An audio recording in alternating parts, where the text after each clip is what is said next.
Bem-vindas, bem-vindos, bem-vindes. Estamos começando o Jornalistas Livres Entrevista, um programa de entrevistas, opinião e análise política. Na edição de hoje, a gente vai conversar com Maria Fernandes Marighella, ou como é mais conhecida, Maria Marighella. Atriz, mãe, militante, produtora cultural, herdeira de uma família de tradição militante, Maria é neta do político e guerrilheiro comunista, que chegou a ser considerado o inimigo número 1 da ditadura militar, Carlos Marighella. Defensora de uma política feminista e antirracista, Maria foi coordenadora da Funarte no governo Dilma, atuou na construção da Lei Aldir Blanc, também foi gestora pública na área da cultura do estado da Bahia.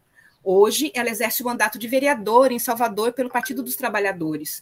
Participou do Grupo da Cultura durante a transição do governo federal Lula III e, no último dia 2 de janeiro, foi convidada pela ministra da Cultura, Margarete Menezes, para assumir a presidência da Fundação Nacional de Artes, a Funarte.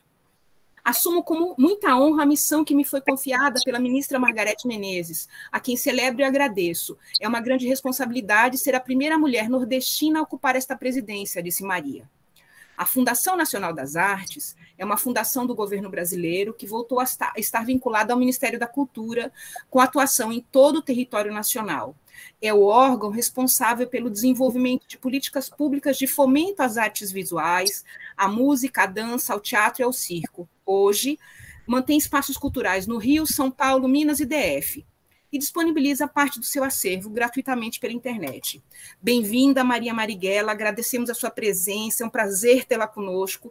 Também participam dessa conversa a jornalista Laura Capriglione, a educadora e escritora Dinha, o fotojornalista e educador Sato do Brasil. Todos nós, comigo, Tatiana Scalco, somos também do coletivo Jornalistas Livres.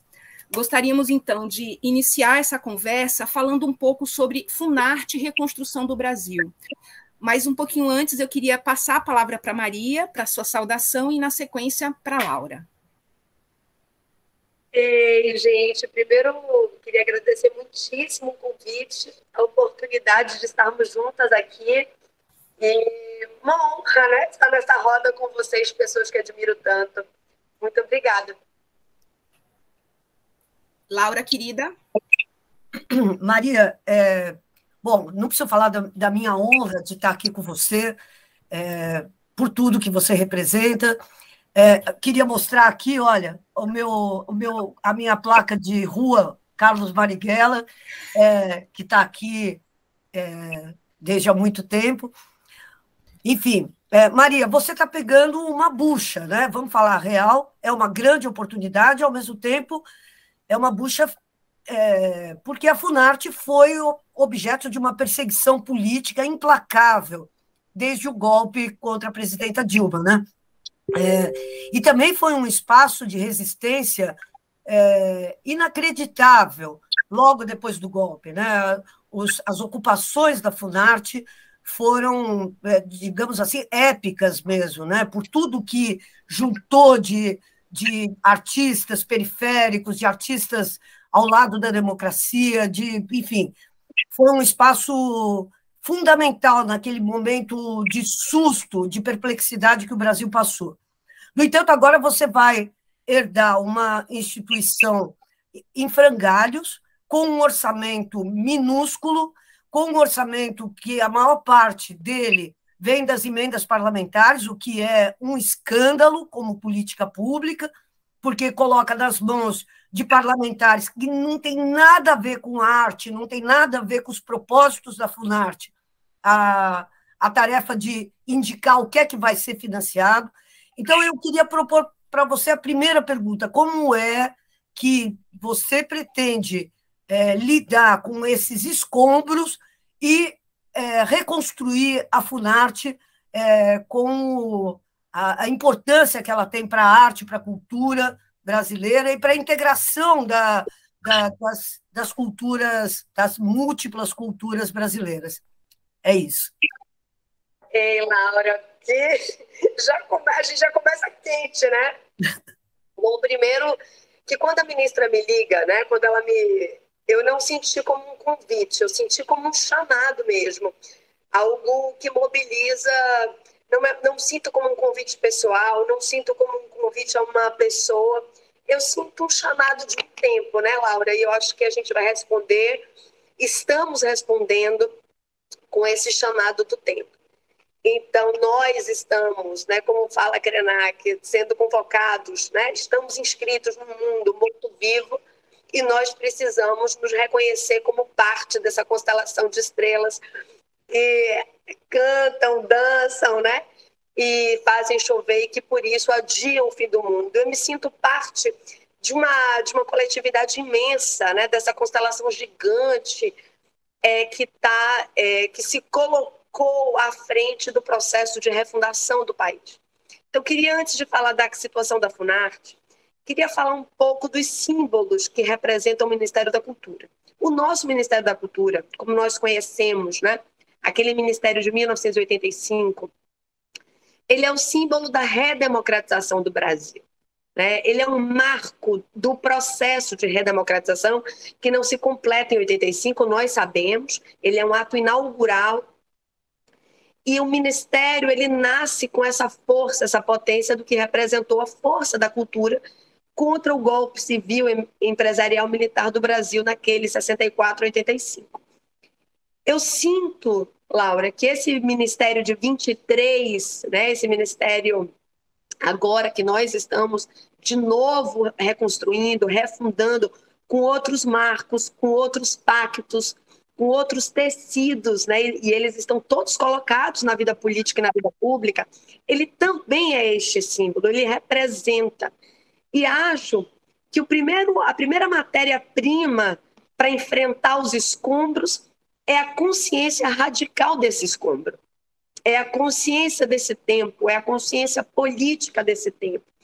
Quando a ministra me liga, a primeira coisa que ela fala, foi uma conversa curta, mas muito funda, ela fala exatamente isso, né? Como proteger um campo altamente perseguido, atacado, massacrado. Então, nós temos um trabalho em dois tempos. O tempo da urgência, o tempo da emergência, o tempo que não espera, o tempo que precisa de respostas, e por isso a gente precisa de gente que conhece do riscado, como a gente chama, e responde imediatamente. E o outro tempo que coloca a Funarte no contexto da reconstrução do Brasil. O tempo de que as artes, né, e a cultura podem incidir sobre um novo tempo político, um ciclo político, porque a gente não pode esquecer que nós estávamos, antes do golpe de 16, questionando o modelo de desenvolvimento que o país estava tomando. Nós sabemos disso. Então, é um trabalho feito não retomando 16, mas avançando daquele conjunto de reivindicações que já habitavam a vida do país.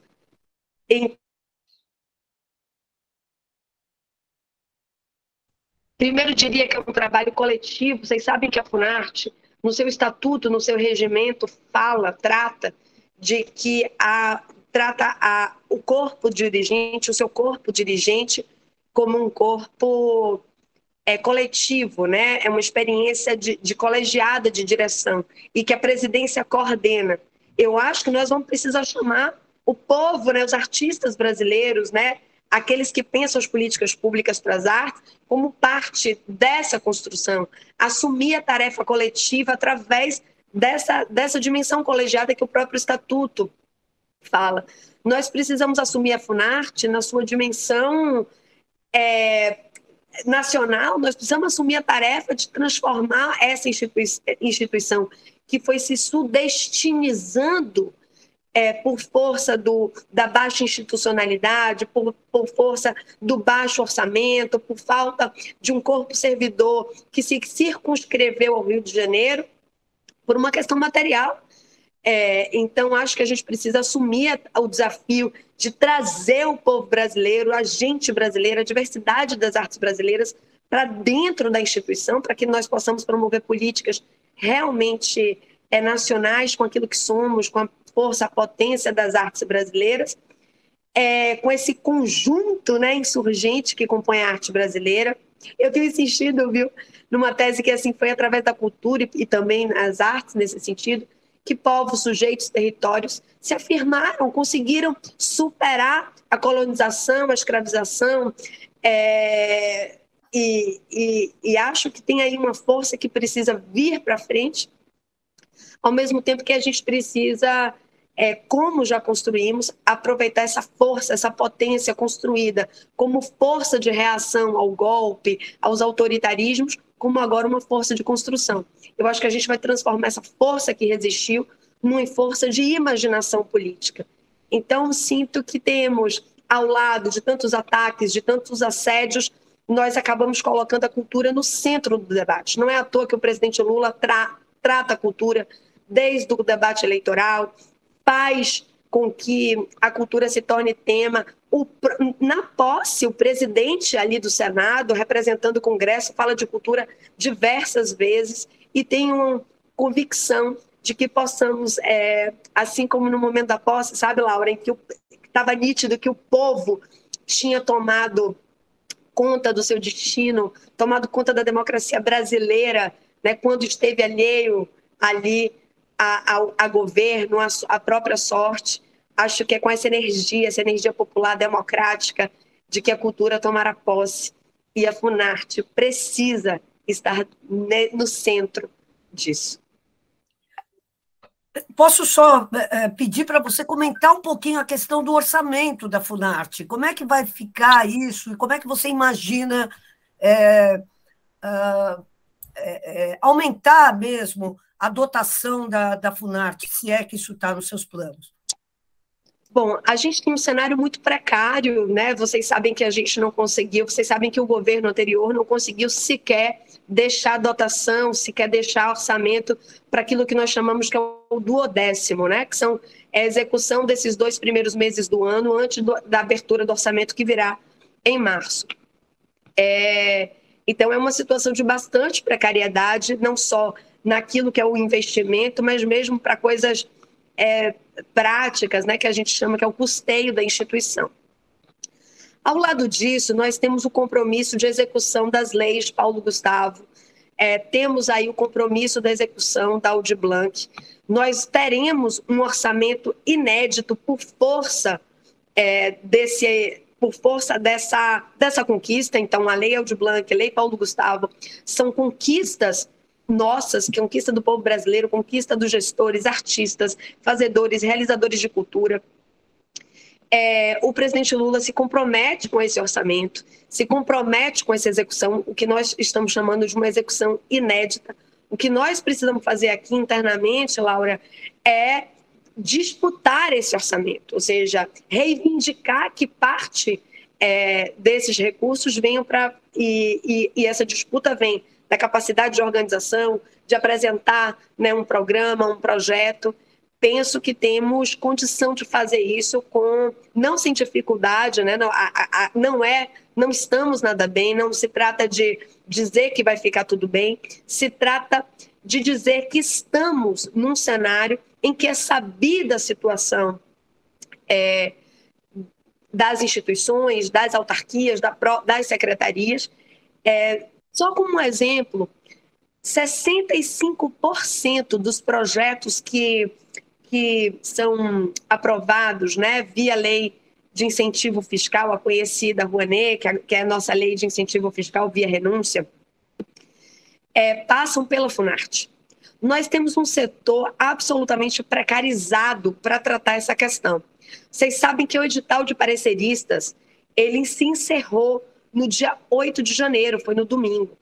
Ora, nos primeiros dias do ano, ali, né, daqui de janeiro, foi nomeado o secretário de Fomento, né, Enilton Menezes. Ora, 65% desses projetos passam pela Funarte. Isso terá prioridade, a gente vai precisar fazer uma conversa. Então, são temas muito conhecidos, não adianta avançar na reestruturação da Secretaria de Fomento, que precisa, faremos isso, faremos corpo com isso, sem que a gente, ao mesmo tempo e ao passo, requalifique esse setor que chama PRONAC no ambiente interno da Fundação. Qualifique os técnicos, qualifique. Vocês lembram, foi na Funarte, foi um servidor da Funarte que fez o parecer censurando o Festival Internacional de Jazz do Capão. Exatamente. Então, foi por ali por dentro. Então, essas coisas elas estão muito juntas hoje e elas terão tratamento. Sobre as emendas impositivas, eu queria também comentar um pouco, porque você trouxe, isso está nos nossos relatórios. O que é que acontece? As emendas impositivas, quando o orçamento, e hoje está assim, quando o orçamento de qualquer instituição, ele é maior através das suas emendas do que é no seu orçamento próprio, né? Aquilo que a gente chama de orçamento do Tesouro, isso faz com que os parlamentares, ou seja, o Poder Legislativo, tenha discricionalidade sobre a política pública, coisa que é absolutamente inadequada, né? Nós não podemos tolerar. Aliás, acho que nós vamos ter que revisar, né, esse modelo emendas de uma maneira geral. A gente tratou muito das emendas de relator, aquilo que nós chamamos de emenda secreta, falamos muito disso, mas nós sabemos que as emendas, essas que são as emendas impositivas, também causam muitos desequilíbrios quando elas não são tratadas de maneira correta, né? Então, a instituição vai precisar tratar disso. Não, o Poder Legislativo não pode orientar a política pública.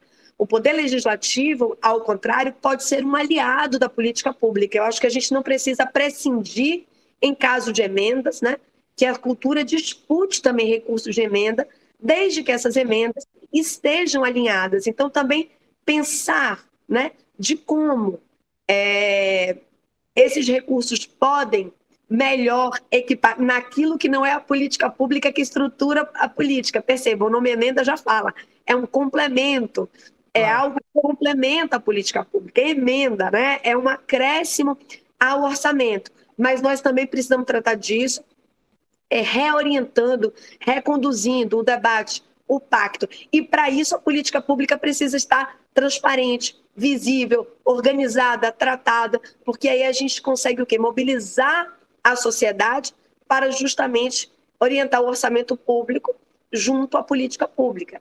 Então, será isso? Acho que a gente precisa aproveitar a energia cultura, precisamos continuar em processo, espaço de mobilização, precisamos ter nos espaços da instituição aqueles e aquelas, né, que têm capacidade de promover políticas públicas, dialogar com seus campos, transformar a Funarte numa fundação nacional e, portanto, executar essas políticas com participação social, com a força do campo cultura e, no caso da Funarte, o campo das artes, orientando, obviamente, esses investimentos a partir da apresentação de políticas públicas que possam refundar os pactos. Outro ponto que fala sobre isso, também queria tratar aqui, que nós vamos precisar tratar a Política Nacional das Artes, isso talvez venha em outra pergunta, mas nós não conseguiremos tratar da Política Nacional das Artes sem pacto federativo, sem a relação com estados e municípios.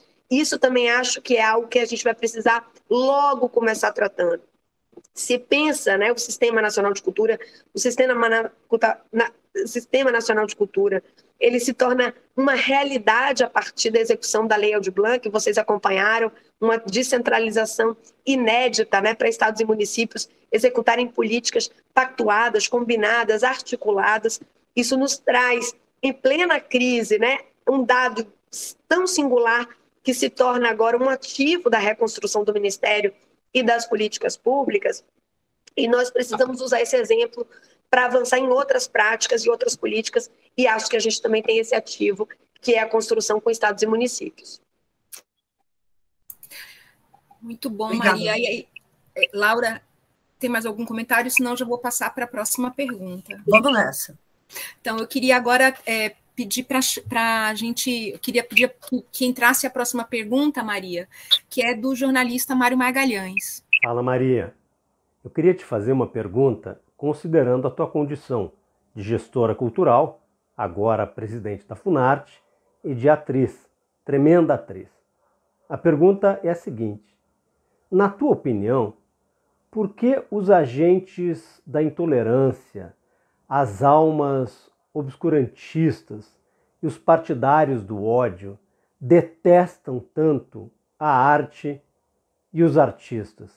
Diga lá, Maria. Gente, vocês estão me pegando assim. Mário é um grande amigo, né? Se tornou um grande amigo.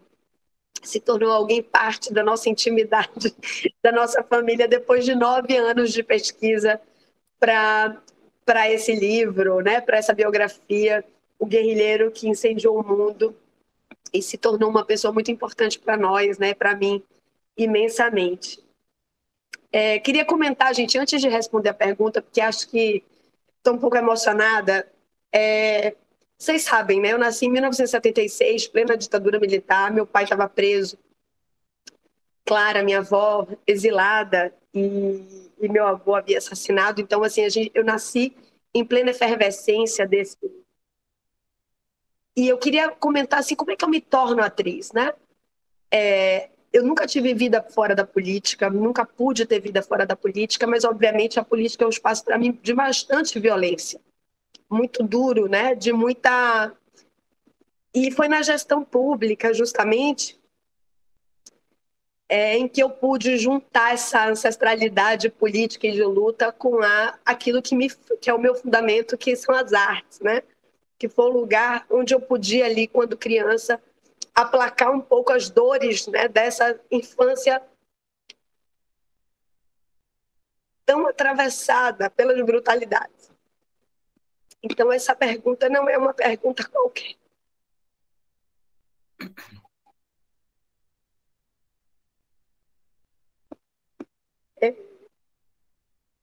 As artes, né, são esse espaço em que nós, sujeito, primeiro somos reconhecidos como sujeitos e articulamos, né, a nossa dimensão de singularidade ao nosso ethos coletivo, à nossa comunidade. É onde a gente consegue, de maneira materializar, né, o campo do simbólico, né? E isso tem uma força imensa de responder aos diversos, imaginar caminhos para além do que está dado, né? Tem uma dimensão quase transcendente na arte, né? Eu digo que tem uma coisa, essa transcendência que não é colonizadora, porque justamente ela abre muitas possibilidades. Mas falando do campo objetivo, como o Mário pergunta, então, eu trago primeiro essa emoção para falar da força e da experiência do que pode um povo, quanto a sua cultura e, portanto, as artes são tratadas de modo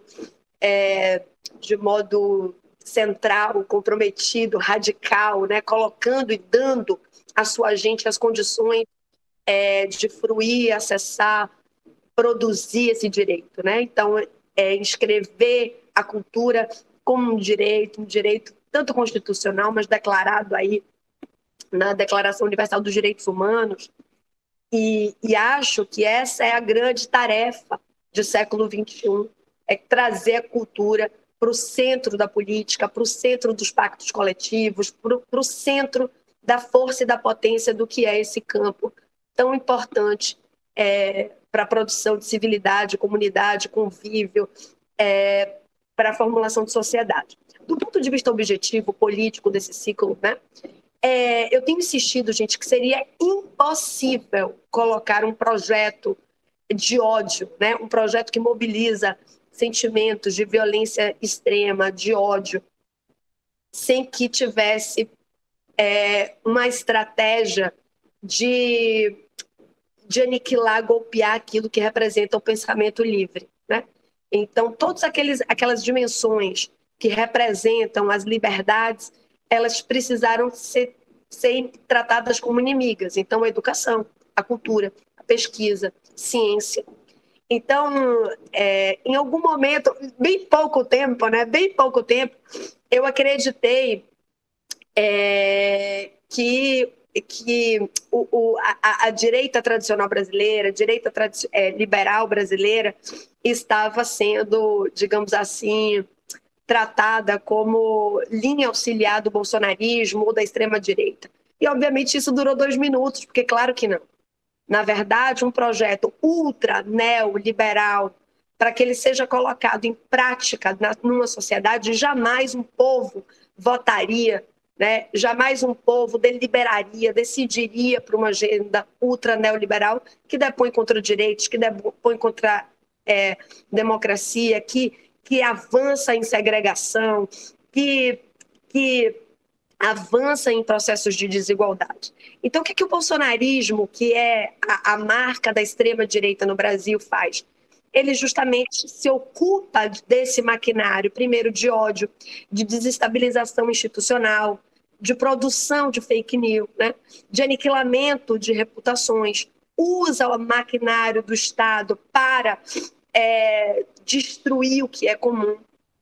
E, obviamente, ele só pode fazer isso interditando a capacidade de participação social, a capacidade de pensamento, a capacidade de diálogo e, portanto, apresenta na vida pública, criando uma espécie de cruzada, né, um processo de neocolonização para tudo aquilo que pode nos tornar multipoli, diversos e etc. E, portanto, artistas, intelectuais, fazedores de cultura, essa gente, né, que é capaz de mudar a consciência, se tornam grandes inimigos. Isso não é novo, isso acontece nos processos autoritários em todo o mundo, mas acho que é um processo de aniquilamento mesmo do pensamento, é um processo de colonização, é um processo quase de catequização, é uma nova catequese, é uma nova colonização, e os elementos eles são conhecidos: perseguição,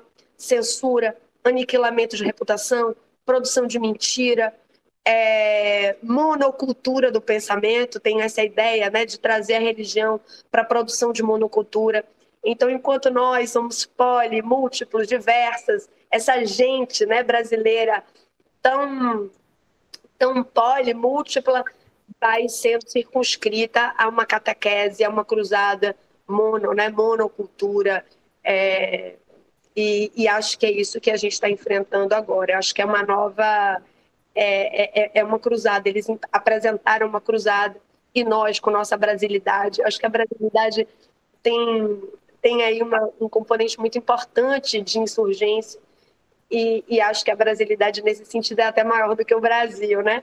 E é esse swing, esse jeito, essa força que nos fez, como povo, chorar nossas dores, dançar nossas derrotas e também celebrar nossas alegrias. Então, é com essa energia que nós vamos refundar o país. Obrigada, Maria. Eu acho que, assim, a gente começou quente, né? Mas a gente avança. Dando sequência, eu acho que a gente tem tudo a ver com o que você falou, essa discussão da Funarte e a relação dela com as lutas sociais, né? Que ela é fundamental, pegando o gancho do que você já deixou como pista. Eu queria passar para o Sato, que tem uma pergunta para você. Sato, querido, fotojornalista, comunicador, educador, militante das artes, jornalista livre, por favor. Tudo bom, Maria? Nos conhecemos rapidamente na posse do Ministério da Cultura. Eu fiz uma foto sua com o Remédio da Democracia e tudo. Acho lindo esse momento em que você falou sobre a ligação entre a arte e os direitos humanos. Acho que está muito relacionada. Acho que é uma coisa se dimensiona com o outro, né? Tanto a arte e os direitos humanos. E nesse momento em que a Funarte esteve nesse buraco, né? Acho que ela sobreviveu, pelo menos aqui, eu vejo muito pelo que eu vivi aqui em São Paulo. Os artistas e os agentes de cultura que mantiveram a Funarte funcionando e trazendo novas perspectivas de ideias e pensamentos sobre cultura foi a cultura periférica, né? Aqui em São Paulo, a periférica, o periférico que eu diz é fora do centro, né?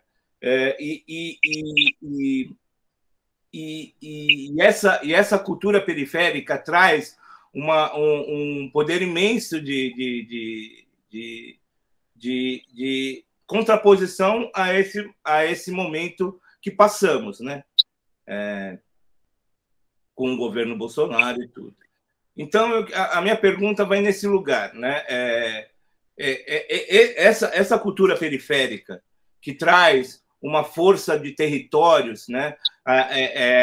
Sempre ela se forma através de territórios que estão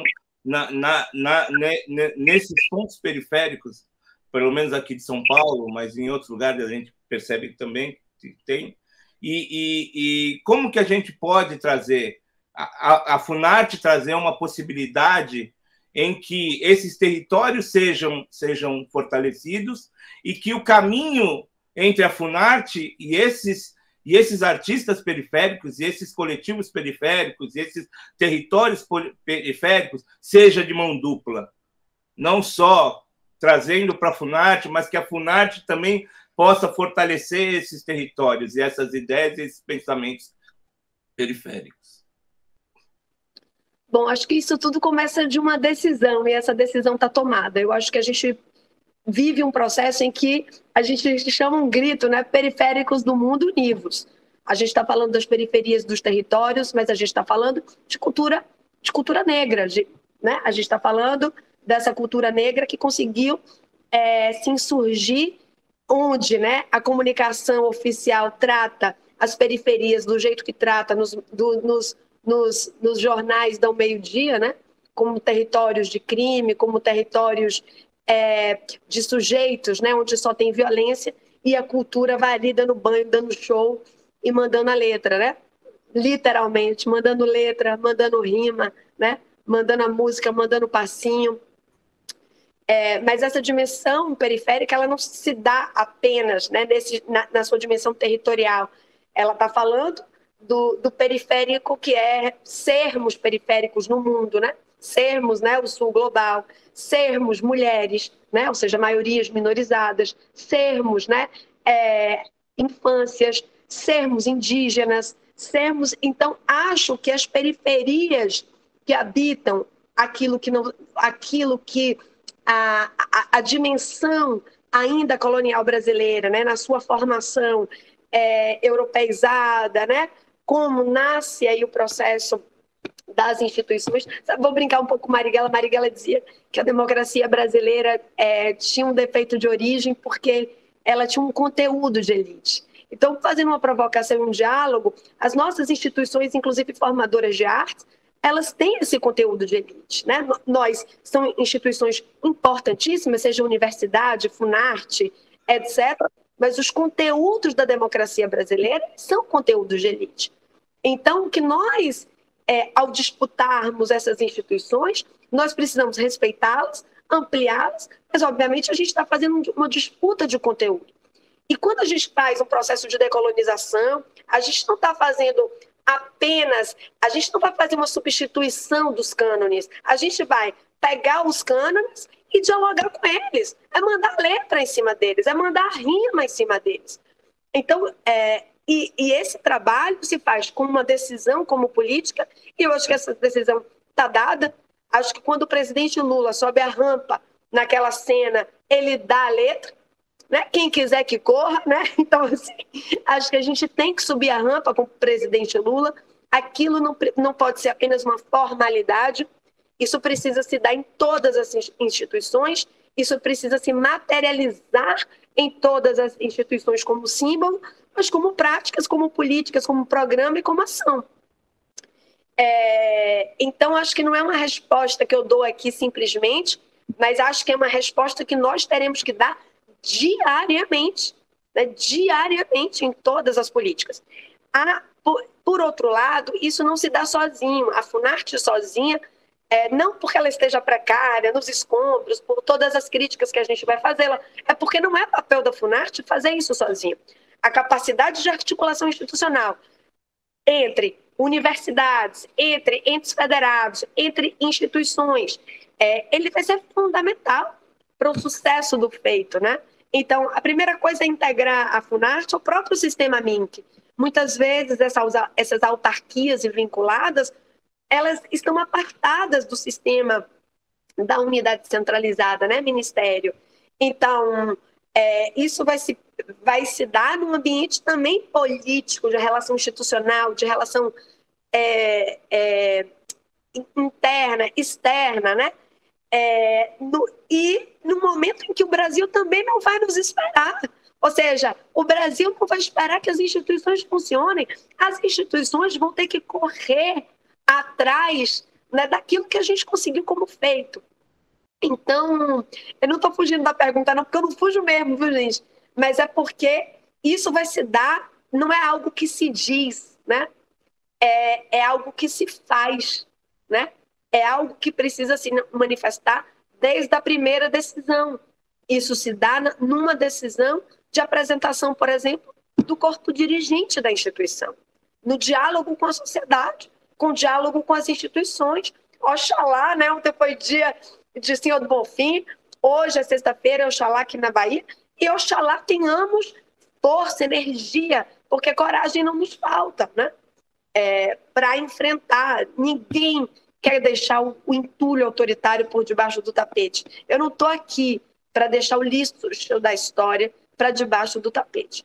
Então, nós precisamos mesmo, sabe, isso se dá numa reunião de forças, mobilizar essa energia coletiva e colocá-las por dentro das instituições, entendendo que as instituições sozinhas, elas também não respondem. É um dentro e fora o tempo inteiro, né?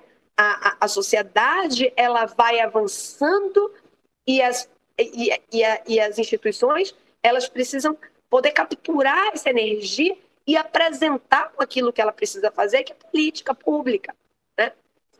Então, coragem não nos falta. Precisamos reunir as condições materiais, como é da primeira pergunta, a provocação de Laura, para fazê-lo. E isso a gente vai precisar de todo mundo. Muito bom. Eu queria aproveitar esse gancho e trazer a Dinha, escritora, comunicadora de Jornalistas Livres, que está aqui também, para fazer uma pergunta que embarca nesse mesmo gancho. Dinha, por favor. Oi, gente. Bom dia, Maria. É prazer te conhecer, viu? Aproveito para agradecer aqui também de novo sua presença. Bom, eu sou escritora, né? E eu sou editora e moradora da periferia, né? Aqui de São Paulo. Eu faço parte também de um coletivo de mulheres que se organizam em torno da literatura dentro da periferia.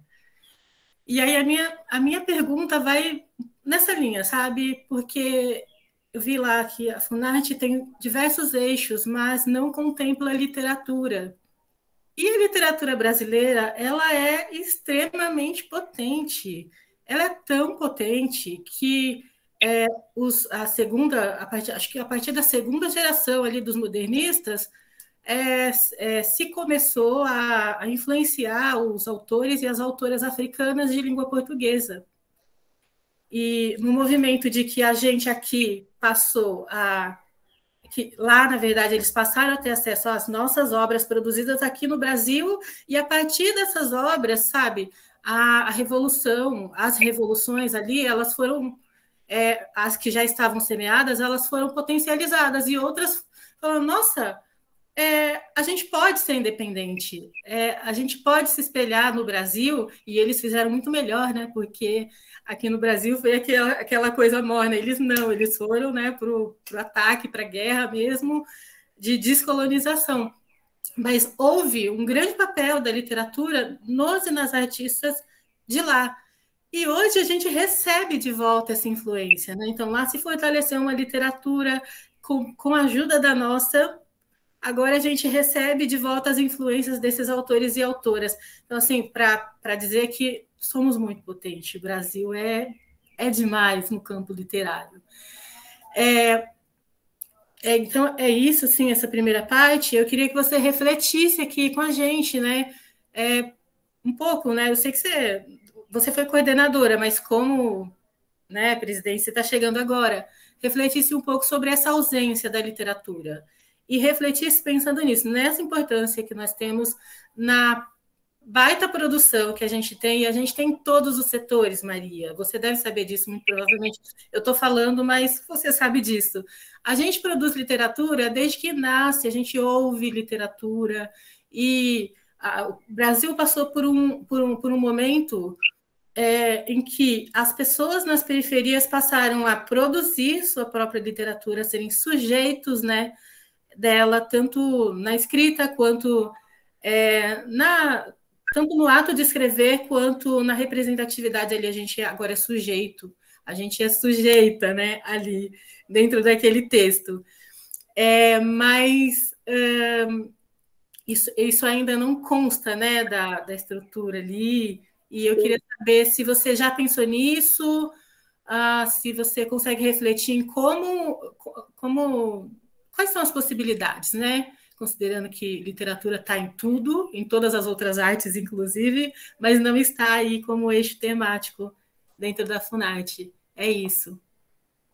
Olha, quando o presidente Lula esteve aqui em Salvador, no ano ainda de 21, agosto de 21, eu dei alguns presentes para o presidente Lula, viu, gente? Primeiro dei um quadro, assim, Arte dá Trabalho, vou comentar isso daqui a pouco, e demos para ele um presente, que era um quadro, um cartão, que continha os dizeres dos heróis, né, dos mártires de Búzios, e dizia assim: a memória, direito de um povo, refunda sonhos. Então, a literatura, eu nem vou ficar falando, né, assim, Dinha aqui na nossa frente, mas a gente sabe a força da literatura, que é a força do que significa um povo contar a sua história, né? Então, se a gente não levar isso de maneira radical, né, e a gente precisa contar, sobretudo, a história daqueles que foram vencidos, dos derrotados, e acho que essa é uma agenda inegociável, né? A agenda falaria aqui do acervo, da dimensão de tratar memória, de tratar acervo e tratar história, literatura, história, uma maneira do povo contar a sua história. E nós sabemos a força disso, e nós sabemos, né, Dinha, onde é que está aí o nó da questão. Que histórias a gente fica ouvindo a vida inteira. Então, eu não preciso nem dizer da força dos slams, dos saraus, do rap, né? Do cordel, né? Então diante de Dinha, não preciso contar essa história. Vou contar de onde é que eu venho. A minha primeira experiência de gestão, ela é na Fundação Cultural do Estado da Bahia. Eu sou convidada em 2015 a integrar, a construir a Política Nacional das Artes. Então, meu primeiro convite à Funarte é em 2015, para ser a coordenadora de teatro, porque eu era coordenadora de teatro justamente da Fundação Cultural do Estado da Bahia, que é uma fundação que passa na Bahia a ter a responsabilidade de promover política para as artes, quando a Secretaria de Cultura e Turismo do Estado da Bahia, ela se reparte. Então, a gente tem uma Secretaria de Cultura e outra de Turismo, e quanto dessa Secretaria de Cultura, em 2007, a Fundação Cultural, ela passa a ser uma Fundação das Artes. Em 2011, numa reforma administrativa, o secretário da época, Albino Rubim, que é um intelectual, escritor, pesquisador, uma figura importantíssima para nós, ele, então, nessa ideia de reforma administrativa, ele traz, Dinha, justamente para a Fundação Cultural da Bahia, Fundação das Artes da Bahia, a literatura, que, como no Ministério da Cultura, estava num locus institucional de produção de livro e leitura. E nós, então, naquele momento, tínhamos a convicção de que tínhamos que defender a literatura como a arte da palavra, e não vinculada a uma política de livre leitura. Tá? Então, nós somos um movimento que reconhece a literatura como a arte da palavra, inclusive como uma arte que não se manifesta muitas vezes no livro. O livro é um suporte, a leitura é um dispositivo importante de emancipação de cultura, mas a literatura tem modos de se dar que muitas vezes não estão. Então, eu tenho um absoluto acordo, não de hoje, de mais de 10 anos. Então, venho desse movimento de sociedade civil, ou como gestora, que tem convicção, e convicção nessa ideia. E essas políticas podem estar integradas, articuladas, transversalizadas, mas ela precisa estar na Funarte. Outro ponto. A Funarte, ela é uma instituição de 1975, vai fazer 50 anos nessa gestão, então a nossa cinquentona Funarte, anterior aí ao nosso Ministério da Cultura, ela nasce dos antigos institutos de artes cênicas, tá? Então ela nasce do INACEM, dessa ideia de artes cênicas. Portanto, nós tivemos majoritariamente à frente da Funarte figuras do teatro. Mas mesmo tendo, né, na história da instituição, essas figuras, vai acabar, mas eu vou terminar antes. Só para não perder o raciocínio, nós tivemos essa ideia de um centro de artes cênicas. Então, hoje, nas linguagens, nós temos 3 centros. O Centro de Artes Cênicas, o Centro de Música e o Centro de Artes Visuais. Só que é inadmissível, né, que nós tenhamos um Centro de Artes Cênicas. Nós precisamos ter um centro de dança, de circo e de teatro. Essas artes, elas não são artes cênicas, elas são, sim, artes da cena, são artes presenciais, mas elas têm as suas práticas, elas são linguagens distintas e têm interlocuções, né? Elas reivindicam políticas distintas. Daí que, para mim, né, radicalmente, acho que a gente precisa ter as 6 linguagens da Funarte. Não digo audiovisual, porque tem a sua secretaria própria, tem a sua agência de cinema. Acho que não, né, que a gente pode transversalizar com o audiovisual de outras maneiras, mas a Funarte deveria assumir e acolher as 6 linguagens: circo, dança, música, literatura, teatro, né? Então, tem um acordo total, não temos nenhuma dificuldade. Hoje, na Secretaria de Formação, Livro, Leitura e Literatura, está a literatura. Hoje, o secretário anunciado é Fabiano Piúba, ex-secretário do Ceará, uma figura impressionante. Acho que e talvez a gente, pela primeira vez, Dinha, tenha a condição real, né, por entendimento. Acho que a gente não tem mais dúvida sobre isso. Agora, o que nós precisamos é criar as condições formais e materiais para fazer, não esse sombreamento, mas esse trânsito, né?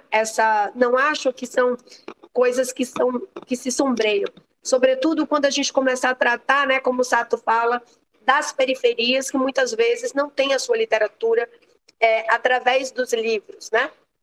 Então, se a gente incorpora uma diretoria de literatura que possa tratar justamente, né, desse conjunto de práticas e de políticas, inclusive, né, tratando os saraus, tratando os slams, tratando esses lugares como arte da palavra, e óbvio, né, internacionalização da literatura, né, tratando aí de memória, acervo. Acho que a gente seria o ideal. Eu acho que a gente tem condições hoje políticas para fazer essa disputa, esse debate. Nós precisamos construir as condições materiais. O Sato quer fazer um comentário, e aí eu queria acabar, depois do comentário do Sato e o Devolutiva de Maria, eu queria encerrar esse bloco e pedir para a gente chamar o próximo bloco já no link que está no chat. Tá, pode ser? Sato, querido? Maria, não, achei ótimo sobre os seis eixos e tal. Existe um outro eixo que não foi falado, que eu acho super importante, que vem da cultura periférica, que vem do hip-hop, que é o grafite, e que tem uma importância gigantesca na discussão, na criação de pensamento tal, hoje em dia. A Funarte aqui de São Paulo, eu falo pelo conhecimento que eu tenho daqui, eu não sei as outras Funartes e tal, tem sobrevivido também com várias residências de artistas de rua. E quando eu falo arte de rua, tá, além do grafite, o grafite está incluído nele, arte de rua também se fala em performance, mas também se fala em intervenções urbanas, em ações diretas, que ligam a arte, muito mais a arte com os direitos humanos, né? Como que a gente pode também entender que a Funarte vai continuar embarcando também essa vertente das artes visuais que tem sido tão importante nesse momento, assim? Eu acho que não há dúvida, Sato. Assim, agora a hora, gente, ocupa tudo, né? Eu vou falar uma coisa muito linda, né? Quando veio o golpe, vocês sabem, eu fui exonerada da Funarte em 12 de maio, o mesmo dia em que a presidenta Dilma foi afastada, né? Então eu tenho ali essa exoneração no mesmo dia. E o que aconteceu no 15 de maio, né, 3 dias depois dessa exoneração, quando o presidente tampão, o presidente golpista, ou como a gente queira chamar, tomou posse, um dos primeiros atos dele foi extinguir o Ministério da Cultura. E num movimento rápido, né, no 15 de maio já, eu estava ali levando minha carteirinha funcional e já tinha ali amigos aliados ocupando ali o Gustavo Capanema, e em poucos dias, em todas as capitais e cidades médias do Brasil, as sedes do Ministério da Cultura estavam ocupadas, né, sedes ocupadas por esse movimento. E aí Francisco Bosco, que era o presidente da época, nosso amigo, ele dizia que ele se sentia um presidente ocupante. E eu trago essa mensagem, eu me sinto uma presidenta ocupante, essa ocupante que vem desse sentimento de ocupação. A gente só ocupa o que a gente ama, respeita, admira. Me sinto, né, parte desse movimento que reivindicou o Ministério da Cultura, que reivindicou as suas agendas, e eu acho que é com essa responsabilidade, né, de ir com muita gente, sabe, Sato? Ser ocupante desse cargo.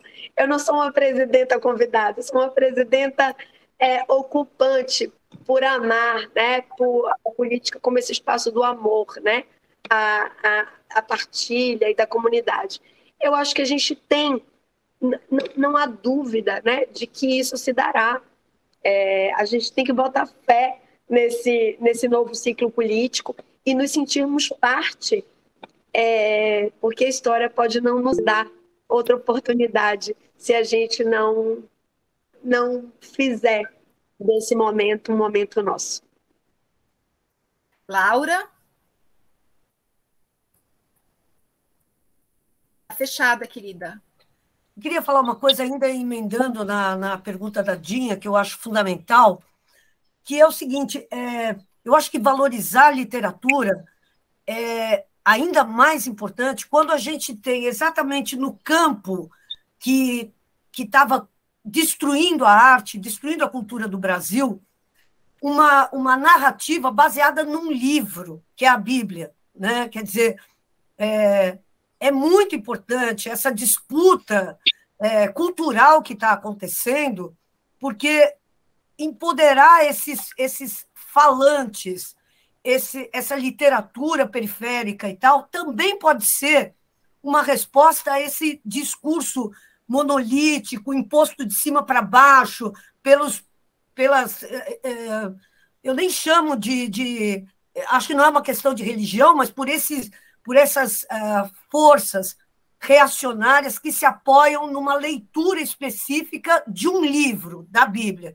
Então, acho que é muito importante essa diversificação, esse conceito da floresta mesmo, que você colocou, né, contra a monocultura, e eu acho que na literatura isso é ainda mais urgente, né, porque muitas das pessoas que estão fazendo a contranarrativa nas periferias começou a ler pela Bíblia. Então, eu acho muito fundamental a gente valorizar esse discurso que está saindo, muitas vezes, como a música americana saiu a música negra americana saiu das igrejas evangélicas, hoje a gente tem um discurso contra-hegemônico que está saindo exatamente de quem foi alfabetizado e começou a ler e começou a escrever. Bom, não precisa falar, Mano Brown é um exemplo claro disso. Então, eu acho que tem uma conversa que talvez essas pessoas possam fazer de maneira muito mais hábil com essa monocultura religiosa do que a narrativa que vem das universidades, que vem desses outros lugares, né? Não sei, uma viagem aqui, mas que eu acho que pode ser... Eu acho que Laura, já é mais um comentário do que uma pergunta, né? Eu acho que eu acho que... Gente, olha, só comentando, já que é um comentário, a gente vai ter que devolver a laicidade do Estado, né? Acho que a gente vai precisar fazer uma... Veja, eu venho de uma tradição, de comunistas, né? Comunistas ateus, que ali, né, Marighella, em 46, né, na Constituinte de 46, defendeu a laicidade do Estado, então está ali naquela Constituição, a laicidade do Estado, e ao mesmo tempo em que, ao lado de Jorge Amado, debateram e reivindicaram a liberdade de culto. Ou seja, a gente vai precisar defender a laicidade do Estado para garantir a liberdade de fé. Então, eu trago esse comentário com um pouco essa perspectiva. A gente vai precisar garantir laicidade, a gente vai precisar garantir liberdade para que justamente a nossa floresta brote, né, dessa monocultura. Destruíram tudo, né? Entregaram um grão transgênico, né, para aquilo se proliferar numa monocultura, e a gente está dizendo assim, gente, vamos ali pegar, né, as nossas sementes ancestrais, né, as nossas falas, as nossas danças, os nossos corpos, né? Como diz Krenak, né, o futuro é ancestral, e a gente vai ter que recorrer a esse conjunto de repertórios para guiar nosso destino, né? Acho que a gente é um povo que está aí com destino, o coração assim na mão. Então, tenho essa convicção de que a gente tem essa ancestralidade que vai guiar o nosso futuro, e vamos precisar dessa energia para fazê-lo. Eu digo que a gente vai precisar muito dessa capacidade de articulação, né? Nenhuma instituição, ela sozinha, será capaz de mover o conjunto de força que a gente vai precisar colocar na vida do país. Então, vocês percebam que a maior parte das perguntas, elas falam de uma articulação, né? Um movimento que vai precisar ser o tempo inteiro transversal, multitudinal, né? Dialogando com muita gente para ir apresentando saídas diversas a problemas comuns. Então, acho que é mais esse comentário do que exatamente, acho que Laura faz uma provocação mais do que uma pergunta. Perfeito. Então, assim, avançando para o terceiro bloco, a gente vai falar um pouco agora de Funarte Políticas Públicas. E aí eu queria chamar uma pergunta, né, uma pessoa que fez uma pergunta para você, que é o Paula Ribeiro. Oi, Maria. É muito bacana poder estar mandando essa pergunta para você agora. Eu vejo assim grandes desafios para a gente na área da cultura, e para atender esse Brasilzão grande que a gente está precisando reconstruir, eu vejo o desafio da escala, da gente conseguir chegar a muito mais pessoas. Vejo o desafio do acesso e o desafio da linguagem. Como que você está pensando assim nessa reconstrução da Funarte, pensar projetos que envolvam as regiões mais distantes e também as periferias das grandes cidades do Brasil? Muito bacana. Paulinha, querido amigo, né? Nós nos acompanhamos há muito tempo.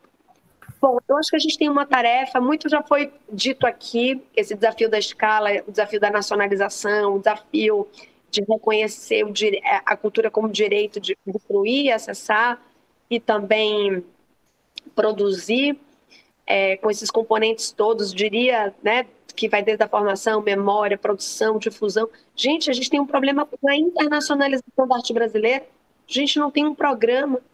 Então, veja que a Funarte tem um problema de fundo, que é acervo, memória institucional. Boa parte do que a Funarte fez ao longo da história nem é conhecido, programas descontinuados, até essa coisa que é a internacionalização das artes.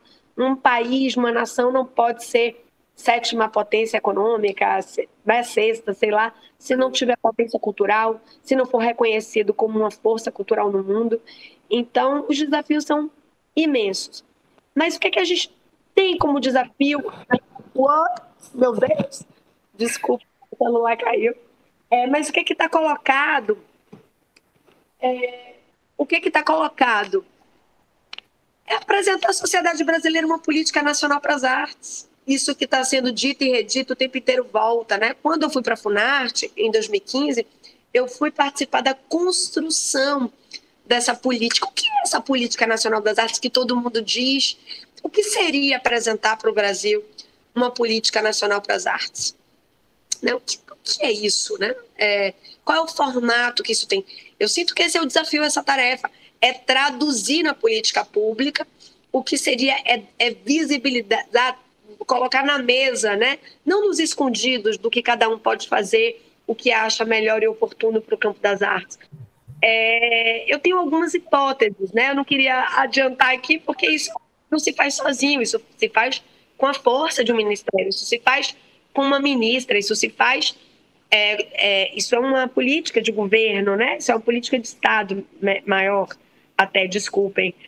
mas o que acho que a gente precisa apresentar ao final de um período é justamente a tradução disso que nós sabemos, né? Uma política nacional das artes que reconheça que o direito à cultura e às artes é um direito e, portanto, deve chegar em todos os lugares, que precisa fazer com o reconhecimento da dimensão, a força e da pluralidade do que somos. E como diz a presidenta Dilma, ela falava muito isso, uma política pública só é política pública quando ela é alcance. Se ela não tem alcance, ela é uma experiência, ela é um projeto, ela é uma ação, né? Isso está em várias escalas, mas uma política pública, ela se dá se ela tem alcance, se ela tem orçamento, se ela tem institucionalidades que a garantam. Nós acumulamos muito nesse tempo, né? Eu já falei disso aqui um pouco. Nós acumulamos essa ideia do sistema, nós acumulamos a ideia de um pacto federativo, de divisão de responsabilidades. Nós entendemos que a cultura, ela precisa funcionar em sistema como se fosse uma espécie de SUS, né?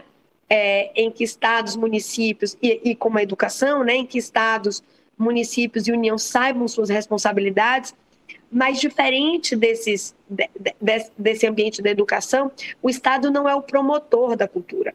O agente cultura, o agente cultural, ele é parte da política pública, ele é meio. Então, está aí a grande diferença da cultura, e agora tramita, inclusive no Congresso Nacional, um projeto de lei de autoria da deputada Áurea Carolina, Benedita da Silva assina esse PL, Túlio Gadelha. Então, um projeto de lei nascido no Congresso, agora na Comissão de Cultura, que foi muito importante nesse período de resistência ao governo Bolsonaro, e é o novo marco regulatório do fomento à cultura. Esse projeto de lei, ele reconhece o agente cultura como meio pelo qual a política se manifesta, né? Então, ele é parte da política pública.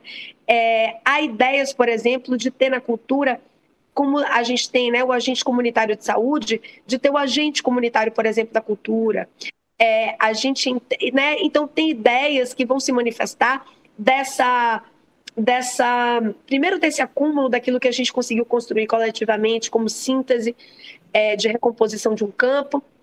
Então, a gente também não volta lá para 15 nem para 16, a gente parte avançando, né, de muitos lugares. Então, sinto que o que a gente precisa entregar ao final de um período, né, não estou falando nem ao longo de 4 anos, mas talvez antes, é o formato dessa política nacional das artes, entendendo o sistema, entendendo os entes federados, as responsabilidades, cultura como direito, entendendo, né, o agente cultura como mediador dessa política e não o beneficiário da política, como quer a extrema-direita, dizer que se mama, que é etc. e etc. Ou seja, não é um agente. Aquele investimento não é feito no agente cultura, o investimento é feito na cultura, é feito para chegar ao cidadão e à cidadã brasileira. Então, são com esses elementos que a gente vai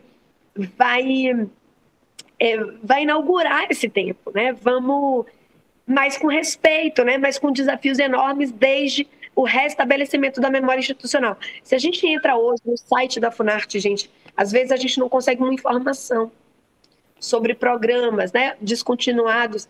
Ontem eu dei uma entrevista, me perguntaram sobre o projeto Pixinguinha, projetos que estão na memória coletiva, né? Como podemos descontinuar projeto assim, programa dessa maneira? Então acho que a gente precisará, desde o restabelecimento da memória institucional, proteção a servidores que foram perseguidos, né? Reorganização institucional, recomposição institucional, até a apresentação dessa política com respeito a tudo isso que foi tratado aqui.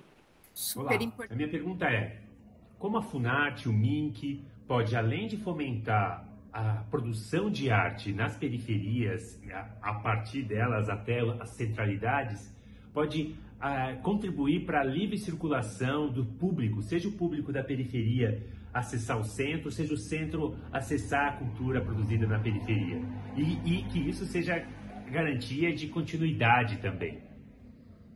Henrique, a gente começa do que a política pública vai, para como a Funarte interage com os fazedores de cultura e agora como a Funarte traz os consumidores de cultura. E aí, como é que a gente provoca isso?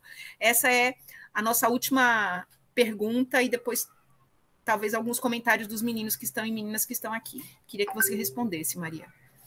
Olha, vocês sabem, né? Eu ainda não estou presidenta da Funarte, eu ainda não fui nomeada, estou anunciada, mas eu estou vereadora da cidade de Salvador, né? Me licenciarei do cargo para cumprir essa tarefa. É com muita honra, mas também, assim, agora, né? 6 anos depois eu volto para a Funarte, tendo me filiado a um partido, tendo passado por uma eleição municipal, tendo passado por uma eleição a deputada, enfim. Queria trazer uma coisa aqui que julgo muito importante. Tem algumas questões que nós vamos precisar trazer para a dimensão, quando a gente vai entrar nos territórios, que a gente vai precisar trazer para as cidades.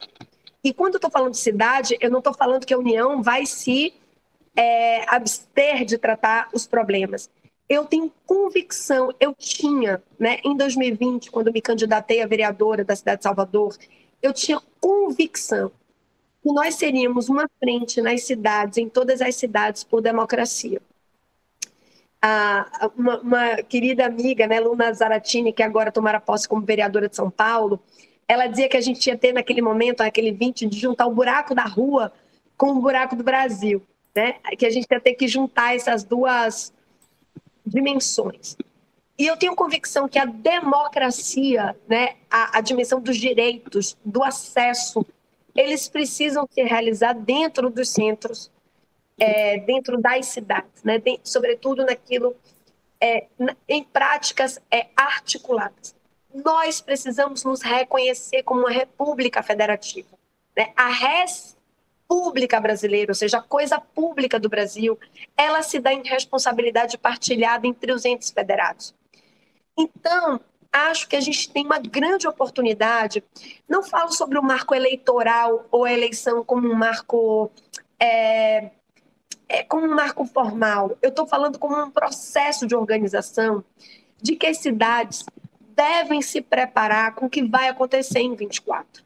Eu acho que vai ser muito importante que a gente se prepare para que a efetivação das políticas se dê nos municípios, agora, já imediatamente, sem espera, mas que a gente esteja muito atento. Porque, por exemplo, gente, todo equipamento cultural, né, precisa estar articulado, por exemplo, com um projeto de mobilidade urbana. A gente tem um teatro aqui em Salvador, que é um grande teatro, que é o Vila Velha, que é um teatro histórico, e a gente não tem nenhuma articulação dessa gestão, e aí eu não estou falando dos gestores, mas, por exemplo, com quem organiza o transporte público, né, o modal de transporte. Essas políticas, elas precisam andar juntas. Ao lado de teatro tem que ter comércio, né? Tem que ter bar, tem que ter gente andando na rua depois que o espetáculo acaba. Isso fala sobre segurança pública, isso fala sobre gente na rua, ocupação do espaço urbano. Nós precisamos que as cidades façam um mapa e que tenham equipamento cultural em todos os territórios. Nós lemos recentemente, né, um projeto que chama Quali Salvador, né, que é um projeto que fala da qualidade do ambiente urbano aqui em Salvador. E é muito diferente o que acontece em territórios que têm equipamento cultural oficial e onde não tem equipamento cultural. Então, essas coisas precisam andar casadas. E essas coisas não serão respondidas pela Funarte no estrito senso. A Funarte, ela precisa ser responsável por colocar na vida pública de que um determinado componente, arte, diversidade, elas sejam incorporadas às políticas. Mas nós não vamos poder resolver a questão fora da nossa capacidade de articulação e colocar uma opinião na vida política de que isso se resolve nesse sistema que a gente está tratando. Então, a cultura, ela precisa andar junta com os outros direitos, que são o direito à moradia, o direito, né, à mobilidade urbana. A democracia se faz quando os direitos se encontram, né? E é nessa perspectiva que a gente deve caminhar a nossa gestão. Olha, eu quero só agradecer, dizer que meu coração ficou cheio de amor com as respostas e com as perspectivas, e apontar, né, que tem aí uma constante, né, que a periferia grita pela presença, pela participação, e quando você fala na questão dos territórios, eu acho que, de repente, vale a pena investigar, né, como movimentos sociais têm lidado com a questão da territorialidade, porque uma coisa são as cidades, mas para chegar na periferia, essa que está gritando, dizendo estamos aqui, produzimos e merecemos, e é nosso direito também, né, fazer parte de tudo isso, talvez a gente precise ainda pensar em microinstâncias para acompanhar e fazer essa ponte. E só agradecer mesmo, feliz demais de estar aqui, e a Laura tem razão, foi muito boa mesmo, você arrasou. Bom, eu queria agradecer também, para mim é uma honra, uma grande honra. E assim, a Funarte, eu tenho 50 e poucos anos, né? A Funarte sempre foi uma coisa icônica para mim aqui. Eu que venho da periferia, venho da região norte de São Paulo, Funarte, Centro Cultural, eram coisas icônicas para a gente, assim. E foi triste ver o que a Funarte virou no governo Bolsonaro. Então, para mim, é emocionante poder ver uma força dessas como a sua, estando à frente de um lugar desse, faz tão parte da nossa vontade de ser artista desde quando a gente era adolescente. Então, é um grande prazer. Espero vê-la e estarmos juntos na Funarte aqui também em São Paulo, quando você estiver por aqui. Bom, primeiro eu queria agradecer mais uma vez. Vocês sabem que vocês são pessoas de referência para nós.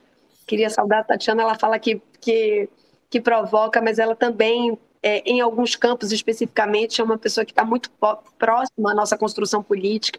Ela é a nossa mestrona aí da segurança alimentar. É uma pessoa a quem a gente recorre, essas coisas estão muito juntas, né, Tati? Assim, a gente precisa estar junto. Então, Laura, Sato, né? Sato, a gente fez uma foto agora, Dinha, que eu não conheço pessoalmente, mas que é uma figura. Então, queria agradecer mesmo, mais uma vez, me colocar totalmente à disposição. Claro, Dinha, com muitas coisas ausentes, a gente fala de cidade. Imagina os territórios rurais, as tribos, né? O Brasil é um mundo, é um infinito. Eu digo assim, o Brasil é um país tão rico, né, quanto faminto, né? Acho que a gente precisa juntar essa fome de Brasil com aquilo que a gente que é a riqueza que nós somos. Eu tenho muita convicção de que o caminho é a distribuição, a redistribuição. Eu tenho certeza de que nesse mundo, né, nessa dimensão em que o esgotamento do globo se apresenta, né? O mundo, o globo todo aflito com as mudanças climáticas, com essa iminência, né, de esgotamento, a cultura ela é um dispositivo de regeneração e de regeneração do planeta, das relações, da distribuição. E acho que se a gente tem uma tarefa é redistribuir, né? É distribuir o que é nosso. E a cultura, que é direito de um povo, é essa riqueza infinita. Então, que bom estar aqui com vocês. Eu quero muito voltar, quero voltar para falar dessas lacunas, quero voltar também tendo experimentado um pouco de gestão. A gente estava falando, né? Vocês não sabem, eu participei da transição, escrevi parte do relatório da Política para as Artes, e no primeiro despacho com a ministra, qual foi a tarefa, né? Entre algumas, ler o relatório. Então, uma coisa é ler o relatório, ler o documento, escrever, né? Uma coisa é escrever as recomendações, outra é materializá-las, é bem diferente, né? Falar aqui no horizonte, outra coisa é ter a capacidade de materializá-las. Então, isso. Queria muito agradecer e me comprometer em voltar outras vezes, dando respostas talvez mais né? Mais vivas, né? No sentido das suas materialidades do que a gente está fazendo. Muitíssimo obrigada, Maria, demais mesmo, e que nessa sexta-feira de Oxalá leve, né, e nos cubra com o seu manto sagrado. Vamos aqui por essa mistura importante que é as muitas religiões e não religiões que temos no Brasil, e a gente tem que respeitar demais essa diversidade, super importante. Queria muito agradecer, e agradecer a todos que aqui estão também nos assistindo e participando dessa roda de conversa, e assistam este programa e todos os outros mais de uma vez, porque são muitos aprendizados e muitas conversas. Obrigada a todos, todas e todes.